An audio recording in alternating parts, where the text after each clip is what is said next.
setelah melihat makanan-makanan tadi, aku menjadi lapar. Tapi nih, ngomong-ngomong soal makanan nih, Dokter Vito. Ya. Hati-hati orang yang gangguan lambung itu, terutama kalau seandainya telat makan. Tunggu dulu. Ngomong soal makanan tidak lengkap tanpa Dokter Ida, spesialis gizi klinik konsultan yang hadir bersama kita hari ini. Halo Dokter Ida. Apa kabar? Justru inilah yang kita harus membahas fakta atau mitosnya, karena banyak sekali beredar kan, banyak juga kan orang yang punya masalah lambung kan. Ya, Anda juga mungkin salah satunya kan. Nah, langsung aja kita bahas nih sekarang kalau gitu.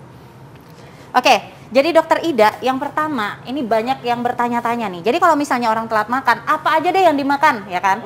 Terutama roti dan susu, ya kan? Ini fakta atau mitos, hindari konsumsi roti dan susu, terutama untuk orang dengan gangguan MAH. Fakta atau mitos? Ya, ini adalah fakta. Fakta. Nah, bingung Malah pasti harus kan? dihindari ya, nggak boleh langsung dimakan gitu ya? Bukan, jadi gini, kalau kita bicara mengenai sakit MAH, sering sekali kan keluhannya kadang perutnya kembung, terus nyeri di abdomen, ya, rasanya begah dan sebagainya. Kalau misalnya rotinya adalah roti tanpa ragi, ingat ya, masalahnya ada di raginya, maka itu boleh dikonsumsi. Yang ada di Indonesia, roti-roti kita itu umumnya roti yang beragi, dikasih ragi. Kalau kita bikin roti kan biar dia mekar, lebih lembut, maka dikasih ragi. Ragi begitu dimakan di dalam perut kita, dia bisa mengalami proses fermentasi. Hasil dari fermentasi salah satunya adalah alkohol. Dan alkohol itulah yang sering sekali menimbulkan gangguan pada lambung kita. Ya. Nah, pertanyaan kedua, bagaimana dengan susu? Susu boleh nggak? Susu sebetulnya nggak masalah. Tapi kita harus ingat, banyak sekali orang-orang yang sakit MAH itu sebetulnya dia kesaru. Sebenarnya dia bukan sakit MAH, mungkin dia mengalami intoleransi laktosa. Nah, intoleransi laktosa kasusnya cukup banyak di Indonesia. Hampir kira-kira 90%. 90%? Kasusnya cukup banyak ya. Jadi, kalau misalnya ada orang yang ngeluh perutnya nggak enak, kemudian setiap orang ya, kalau dia bilang perut nggak enak, pasti mereka berkesimpulan sakit MAH atau asam lambung. Selalu begitu ya, yang paling mudah.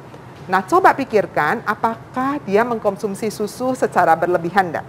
Nah, sebaiknya itu dihindari dulu.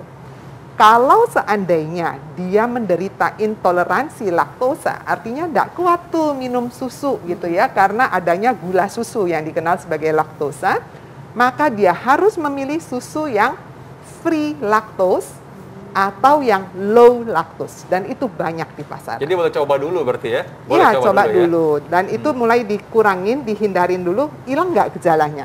Kalau hilang, jangan-jangan itu. Jadi bukannya keluhan lambung yang dalam pikiran kita, oh lambungnya itu ada luka, ada ulkus, ada erosi. Bukan. Jadi jangan-jangan penyebabnya karena intoleransi laktosa. Nah, ini kalau ada orang tua zaman dulu nih yang bilang bahwa ini jangan-jangan karena kamu minum susunya nggak hangat, soalnya susu hangat mestinya. Nah, itu ada hubungannya nggak tuh dengan gangguan lambung? Nggak ada urusannya, ya. Jadi nggak ada urusannya dengan susunya harus diangetin dulu, dipanaskan.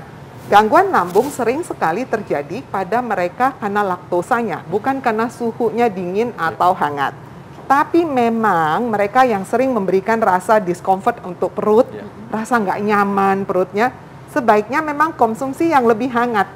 Supaya apa? Begitu Anda konsumsi makanan yang dingin sekali, itu secara nggak langsung kan begitu masuk ke mulut, langsung ditelan, menyebabkan kontraksi. Dan perasaan itu yang membuat rasa nggak enak. Jadi lebih baik lebih hangat, lebih enak. Meskipun nanti begitu udah masuk ke lambung, dengan suhu tubuh dia akan menjadi hangat sama juga. Ya. Oke, baik. Ini ada yang kedua nih Dokter Nisa ya, karena memang bagi orang-orang yang suka dengan tanaman tradisional, ya tanaman yang punya khasiat obatnya ini, air kunyit dikatakan dapat mengobati atau mengurangi gejala akibat penyakit lambung tersebut. Fakta atau mitos? Ya, ini adalah fakta.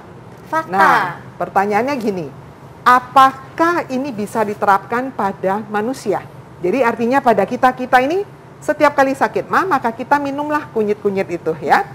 Penelitian ini terbukti pada penelitian sel yang dilakukan di laboratorium. Jadi harusnya penelitian kedokteran kan dilakukan orang sakit MAH, dikumpulkan sekian orang dengan kondisi yang sama, kemudian masing-masing diberikan kunyit selama sekian dosis, selama sekian hari. Nah, penelitian yang itu belum dilakukan. Tapi kalau diambil sel dari sel epitel lambungnya, kemudian diberikan kondisi dengan asam lambung dan segala macam seperti kondisi sesungguhnya, maka kunyit ini memberikan manfaat. Oke, nah ngomong-ngomong nih dok, ini ada makanan-makanan yang kelihatannya enak-enak banget ya Kak Vito ya. Tapi apakah ini baik atau tidak untuk kesehatan lambung? Kita akan bahas sesaat lagi, tetap di Hidup Sehat. Nah, jadi kadang-kadang orang jadi bingung, makan apa dong? Ini nggak boleh, itu nggak boleh. Nah, itu kita sekarang bahas makanan yang ada di meja aja. Kita syukuri dan kita bahas dulu. Tapi, baik Dokter Ida, ini di depan kita ada berbagai makanan yang mungkin sangat sering kita konsumsi ya. Nasi lah misalnya. Dari nasi dulu dok. Ini gimana nasi dok? Ini nasi tim dengan ada potongan dagingnya kecil-kecil, ada kecap sedikit ya. Jadi lapar ya. Dibahas itunya. Ya, baik. Ini secara umum apakah ini kan biasanya kalau orang lagi sakit, biasanya udah deh makan nasi tim aja gitu. Iya, kan? betul.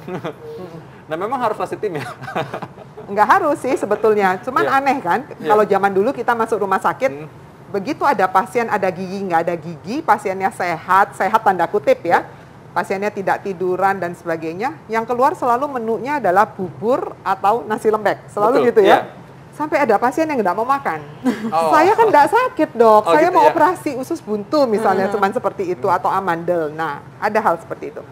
Pada kondisi sakit MAH ya, sebetulnya memang kita diminta untuk mengunyah makanan lebih halus, sehingga makanan nanti masuk ke saluran cerna kita, ke lambung sudah menjadi lebih halus, sehingga pekerjaan si lambung menjadi lebih ringan. Nah, biasanya dikonotasikan sebagai makanan yang lembek, entah bubur, entah nasi lembek, dan sebagainya. Sebetulnya selama pasiennya mampu mengunyah secara halus, kan kita kalau ngunyah harus berapa kali? Sekali makan. Antara 30 kalian kan, dokter gigi kan? Nah, oleh karena itu selama kita ngunyahnya benar dan halus, sebetulnya enggak masalah. Tidak perlu harus ini juga. Tapi kalau misalnya biasa udah makan yang nggak enak, jadi males ngunyah-ngunyah langsung telan ya, kita boleh menggunakan yang lebih lembek, entah bubur atau nasi lembek boleh. Nah, jadi memang kadang-kadang karena nasi tim ini identik dengan orang sakit. Kalau kita makan nasi tim dikira kamu sakit gitu. Iya, betul. Memang kalau orang-orang yang punya sakit tertentu kan lemas sekali ya. Orang yang punya penyakit jantung juga makan aja sesek. Jadi supaya mengurangi effort dia atau usaha dia untuk makan, diberilah yang lembek tadi ya. Betul. Oke, nah selanjutnya nih dok, ini ada sayur-sayuran. Ini ada wortel dan juga jagung muda ya. Nah, ini gimana nih dok untuk orang dengan sakit MAH? Jadi boleh ya, intinya gini, meskipun dia sakit MAH, kalau dia sakit MAH kan bukan berarti tubuhnya tidak mampu menyerap. Ya, problemnya adalah dia setiap kali makan, kalau dalam porsi yang besar, dia rasanya tidak nyaman. Untuk perutnya yang sakit, yang kembung, yang sendawa banyak ya, rasanya begah, itu masalahnya. Jadi untuk mengurangi masalah itu, kita boleh memberikan porsi yang small. Kecil-kecil tapi sering. Jangan sekaligus diregang. Makin dilakukan peregangan sekaligus makan, maka makin sakit, makin nggak karuan. Nah, pertanyaannya, makanannya apa aja sih? Intinya adalah makanan dengan gizi seimbang, tetap harus ada. Jadi karbohidrat bisa diwakilkan dengan nasi. Kalau mau bikin nasi putih, monggo aja. Mau bikin nasi tim juga boleh. Cuman harus diingat, kalau bikin nasi tim sering sekali, minyaknya banyak di atas. Nah, kita usahakan untuk jangan terlalu banyak minyak. Pertanyaannya kenapa minyaknya nggak boleh terlalu banyak? Minyak begitu kita konsumsi sampai di lambung, dia akan lama di situ. Akibatnya pengosongan lambung menjadi lebih lambat.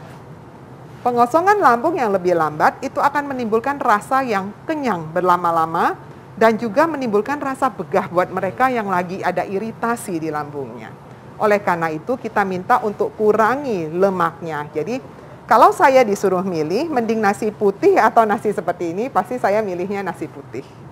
Nah, karena tadi ya lemak itu tadi bikin kayak lambungnya kerja terus gitu. Iya, dia makanannya terus di sana. Jadi pengosongan lambungnya menjadi lebih lambat. Ya, itu masalahnya. Kalau makan karbohidrat pastinya harus ada protein dong. Nah, protein yang tanpa ada manipulasi dengan lemak tinggi ya paling gampang adalah telur direbus. Telur ya, ini telur rebus nih. Ini juga gampang cara masaknya. Saya juga kayaknya bisa nih masak telur dong. Ya kalau telur ya. Nah, tapi telur ini kan katanya kan orang kan kadang-kadang mungkin ada yang masak setengah matang gitu. Itu ada pengaruh nggak sih buat orang yang punya MAH gitu, sakit lambung gitu? Harus diingat kalau masak telur yang boleh setengah matang adalah kuningnya. Putih tidak boleh setengah matang. Orang sering sekali salah ya, putihnya juga kadang-kadang setengah matang, dicampurin apa itu ya, madu apa segala macam ya. Nggak seperti itu. Jadi putih harus matang. Kenapa? Putih yang setengah matang itu mengandung zat namanya avidin. zat afidin dalam tubuh kita bisa merusak metabolisme vitamin B. Padahal untuk mendapatkan energi yang cukup, kita butuh vitamin B.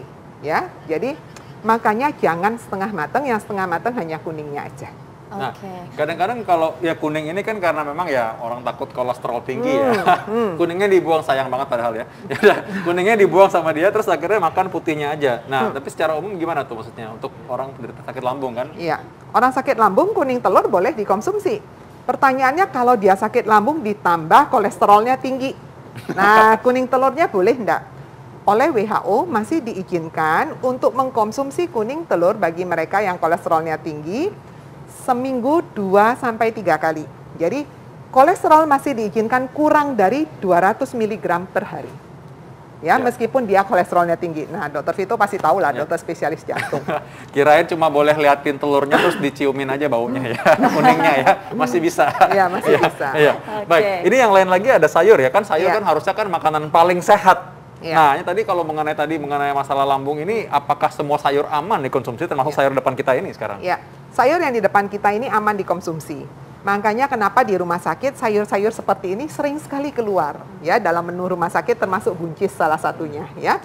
Nah, sayur yang harus dihindari adalah sayur yang di dalam perut kita. Begitu kita kunyah, kan ada orang-orang tertentu yang kalau makan ubi orang suka bilang jadi flatulen. Oh iya iya. Perutnya lebih kembung, buang anginnya lebih banyak. Nah, artinya sayur-sayuran yang banyak membentuk gas. Biasanya itu dari golongan umbi-umbian ya. Contohnya ubi ya. Ubi Cilembu yang dari Bandung, warnanya apa itu ya. Kemudian lobak. Nah, bentuk-bentuk sayuran yang seperti cauliflower, kayak kembang-kembang, brokoli, kembang kol, sayur nangka juga termasuk ya.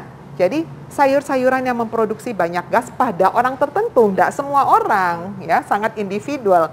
Tapi secara umum maka kita hindarin. Kalau dia lagi kondisi akut, lagi sakit, sebaiknya jangan dikasih dulu. Nah, tadi kan Dokter Ida tadi juga sudah bilang ya, bahwa kalau misalkan lambung tadi itu teregang, maka itulah muncul rasa nggak nyaman dan nggak enak. Yang orang langsung berkonotasi, oh ini lambung nih pasti nih, lambung mah nih muncul gitu ya. Betul sekali. Nah, kalau gitu ya tadi ya, yang aman sebenarnya justru makanan rumah sakit itu memang kelihatannya begitu, tapi memang aman, makanya sering keluar makanya minum itu ya. Oke. Nah, ini perlu direview juga buat masyarakat nih. Tadi apa aja yang nggak boleh, jenis sayurannya tadi Dok?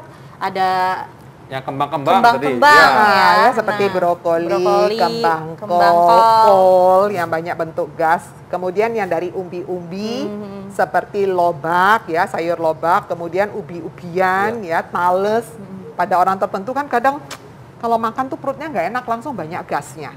Nah, seperti itu ya. Nah, ini ada juga nih Dok, pertanyaan dari masyarakat. Kalau ketan gimana tuh Dok? Katanya nggak boleh banget buat orang mah atau gangguan lambung. Ya. Jawabannya itu benar sebetulnya ya. Tapi tidak semua orang, karena makanya sekarang kita selalu mengenal yang namanya personalized nutrition. Jadi nutrisi yang diberikan secara individual. Tapi secara umum memang kita selalu menghindari untuk pemberian si ketan. Kenapa? Ketan itu begitu kita makan di dalam tubuh kita, dia membutuhkan enzim yang lebih banyak, kerja yang lebih capek untuk memecah dia, akhirnya bisa diserap. Nah, kerja itulah yang kita hindarin. Pastinya kalau kita bicara untuk kerja lebih capek, untuk pemotongan rantai-rantainya, artinya semua enzim pencernaan akan dikeluarkan kan di situ. Dan kita tahu yang namanya gaster, lambung dengan usus 12 jari, duodenum dan sebagainya, di sana tempat pengeluaran dari enzimnya. Makanya semuanya harus tetap semangka. Ngomong semangka gimana? Semangka gimana? Jadi ingat ya, semangka gimana? Semangka itu kan soalnya kan sekarang ya terus terang aja, semangka itu adalah buah yang cukup favorit bagi banyak orang ya. Banyak airnya, udah gitu ya manis lagi ya. Ya, itu gimana ya? Semangka boleh diberikan, dan semangka itu kaya likopen ya, antioksidan. Oh, likopen ini favoritnya Dokter Ida. Kalau yang sering misalkan hidup sehat pasti tahu nih likopen ya. Iya, likopen itu antioksidan yang kekuatannya sampai 40 kali beta karoten dan 10 kali vitamin E. Jadi kekuatannya tinggi sekali, boleh aja diberikan. Tapi sering sekali kita gini, kalau makan semangka itu seringnya di jus dikasih es. Nah, di jus gitu, dia tinggal minumin airnya mungkin ya. Nah, sebaiknya kalau kita ada gangguan mah, nggak usah pakein esnya. Yang tadi saya bilang, supaya dia tidak kontraksi, terlalu dingin. Meskipun di dalam perut nanti sama suhunya dengan suhu tubuh kita, gitu ya. Jadi, sebaiknya dimakan potongan aja, kunyahnya lebih lama, itu jauh lebih bermanfaat. Oke, nah ini terakhir nih dok, banyak juga Indonesia kan identik dengan makanan yang pedas, spicy ya. Itu gimana dok? Boleh nggak? Dan bagaimana tipsnya dok untuk makanan pedas ini sendiri? Gini, kalau saya meresepkan pasien di rumah sakit dengan sakit lambung, saya selalu akan tulis makanan tidak merangsang. Nah, pasti bingung kan ya, tidak merangsang apa gitu. Maksudnya makanan-makanan atau bumbu-bumbu yang diberikan itu tidak merangsang terjadinya pengeluaran asam lambung yang berlebihan. Nah, salah satu yang bisa ikut merangsang pengeluaran asam lambung dan enzim-enzim secara berlebihan adalah cabai. Cabai, lada, kemudian asam cuka, ya seperti itu sebaiknya dihindarin. Jadi kalau kita menggunakan istilah tidak merangsang, nah bagian dapur sudah mengerti apa yang dimaksudkan. Oke, baik, ini ingat ya, makan kalau makan yang sekarang orang banyak mungkin ya menjadi teman sehari-hari kalau begadang tuh makan mungkin mie, apalagi mie instan ya. Itu juga orang suka bilang kan, wah ini bahaya buat lambung nih, buat mah gitu ya. Karena gini, kalau mie itu zaman dulu loh ya, orang kalau bikin mie itu suka dikasih air abu tuh loh, pernah dengar nggak? Iya, zaman dulu banget. Zaman Dokter Nisa belum lahir. Jadi mereka bikin bakmi, bikin mie itu selalu dikasih air abu supaya warnanya menjadi lebih kuning dan lebih garing bakminya, tujuannya itu. Dan ternyata air abu seperti ini yang sering sekali membuat lambung kita menjadi tidak enak karena isinya tuh asam sebetulnya. Jadi kalau mie yang sekarang, mereka buatnya kan nggak seperti itu. Mereka dari tepung dengan teknologi yang demikian canggihnya, tapi mereka tetap goreng ya. Kemudian mereka apalagi dicuci seperti itu ya. Dan itu kalau ditanya ke saya, boleh nggak? Sebetulnya boleh, sebagai pengganti nasi ya. Tapi ingat, sering sekali kita makan mie instan itu aksesorisnya banyak banget ya. Kasihin cabai, kan ada cabainya. Ya, nah, cabai itu nggak boleh. Ya, jadi kalau saya sakit sekali, tapi saya kepengennya cuma mie instan itu, ya monggo aja dipakai sedikit dulu, cobain reaksinya gimana. Kalau bagus, go ahead, tapi kalau nggak oke, stop. Oh, jangan dirangsang-rangsang ya kalau misalkan lambung kita supaya tidak mengakibatkan perut kita menjadi sakit ya. Terima kasih Dokter Ida. Terima kasih, kasih, Kita Dok. bisa belajar sekarang bagaimana cara kita makan juga aman, karena makanan itu bukan sekedar makan, tapi makan itu untuk kesehatan. Ya. Ya, benar banget. Kita kembali lagi dengan informasi kesehatan lainnya. Tetap bersama kami di Hidup Sehat.